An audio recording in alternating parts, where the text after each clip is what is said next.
धेरै जनमतको कुरा आइरहेको छ हैन।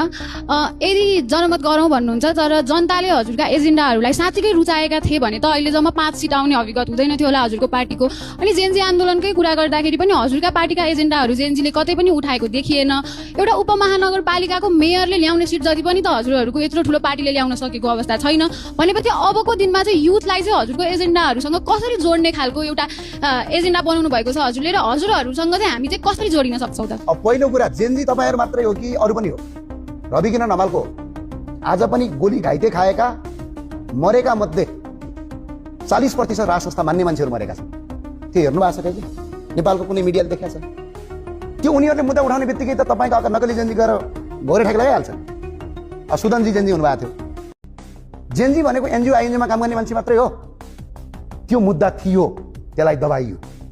र अनि अर्को कुरा रह्यो जनमतको कुरा। यो सांसदको चुनाव हो, मैले अघि नै भनिसकेँ। यो राजा ल्याउने कि नल्याउने चुनाव होइन। वडा अध्यक्षको चुनाव लड्ने भोलि अनि तिम्रो संसदको सदस्य आएन भनेर हुन्छ? यो संसदको चुनाव हो। संसदको चुनाव संसदका रूपमा गर्ने हो। संस्था चाहिन्छ कि चाहिँदैन भन्ने कुरा जनमत संग्रह गर्ने हो, यदि हिम्मत छ भने।